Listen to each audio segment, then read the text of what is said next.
ज्ञान का महासागर है गीता। केवल आत्मा का दर्पण नहीं, संयमित जीवन का प्रेरक है गीता।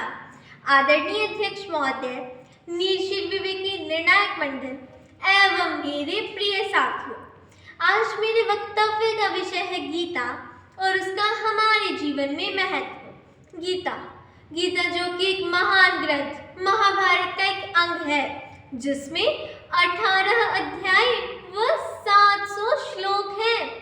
कहने में तो गीता शब्दों का एक गीत है, परंतु इसके आशय को समझना अत्यंत कठिन है।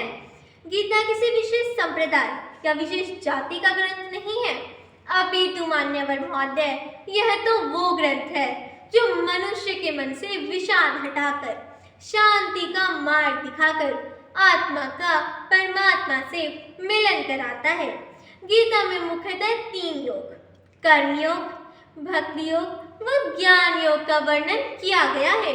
महाभारत के युद्ध में जब अर्जुन कर्तव्य विमुख हो गए थे, तब भगवान श्री कृष्ण ने कुरुक्षेत्र की पावन भूमि पर अर्जुन को कर्मयोग का संदेश देते हुए कहा था, कर्मण्यवाधिकारस्ते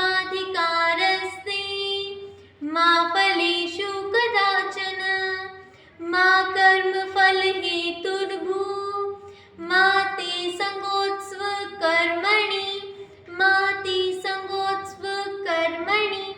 इस श्लोक के माध्यम से भगवान श्री कृष्ण कहते हैं कि जो व्यक्ति निरंतर निष्काम भाव से कार्य करता है, उसे जीवन में सफलता प्राप्त करने से कोई नहीं रोक सकता। जी हाँ मेरे साथियों, उसे जीवन में सफलता प्राप्त करने से कोई नहीं रोक सकता। गीता में दिया गया कर्मयोग का संदेश हमारे विद्यार्थी जीवन में भी बहुत लाभदायक है।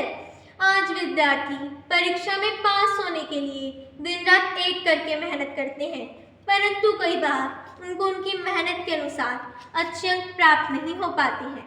ऐसे में उन्हें गीता में वर्णित कर्मयोग का संदेश सदा स्मरण रखना चाहिए और परिश्रम करते रहना चाहिए, क्योंकि परिश्रम का फल कभी व्यर्थ नहीं जाता है। जी हाँ मेरे साथियों, परिश्रम का फल कभी व्यर्थ नहीं जाता है। गीता के 6 अध्याय में आत्म संयम रखने की बात कही गई है। जीवन में कठिन परिस्थितियों का सामना किसे नहीं करना पड़ता? जी हाँ मान्यवर महोदय, जीवन में कठिन परिस्थितियों का सामना किसे नहीं करना पड़ता। गीता हमें समझाती है कि जो व्यक्ति अपनी कर्म एवं ज्ञान इंद्रियों पर नियंत्रण रखना सीख लेता है, उसे जीवन में सफलता की ऊंचाइयों को छूने से कोई नहीं रोक सकता। गीता के 7वें से 12वें अध्याय में भक्ति योग के बारे में बताते हुए श्री कृष्ण अर्जुन से कहते हैं कि जो व्यक्ति प्रत्येक कार्य को मुझे समर्पित करके करता है, उसके जीवन में कठिनाइयों के बादल कभी नहीं मंडराते। हाँ मेरे दोस्तों, उसके जीवन में कठिनाइयों के बादल कभी नहीं मंडराते। इसलिए हमें भी प्रत्येक कार्य को प्रभु के द्वारा दिया गया कार्य समझकर ही करना चाहिए, ताकि कार्य करते हुए संतुष्टि का भाव बना रहे। गीता में जीवन को सफल बनाने के अनेकों मार्ग बताए गए हैं। मेरे अनुसार शरणागति का मार्ग सबसे उत्तम मार्ग है, क्योंकि जो व्यक्ति इस मार्ग को अपना लेता है, वह अपने जीवन में सदा चिंता मुक्त रहता है। हाँ मेरे दोस्तों, वह अपने जीवन में सदा चिंता मुक्त रहता है। गीता की उपयोगिता व महत्ता इस बात से भी सिद्ध होती है कि गीता न केवल संस्कृत भाषा में लिखी गई है, अपितु इसका अनुवाद हिंदी, अंग्रेजी, उर्दू व अन्य यूरोपियन भाषाओं में भी किया गया है। महात्मा गांधी की प्रिय पुस्तकों में तो गीता का नाम सर्वप्रथम आता है। आज केवल भारत में ही नहीं, अपितु विदेशों में भी गीता का बहुत प्रचार व प्रसार है। गीता तो हमारे जीवन का सार है। जी हाँ मान्यवर महोदय, गीता तो हमारे जीवन का सार है।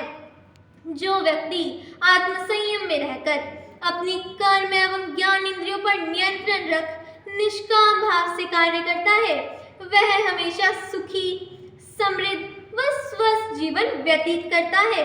हाँ मेरे दोस्तों, वह हमेशा सुखी, समृद्ध वह स्वस्थ जीवन व्यतीत करता है।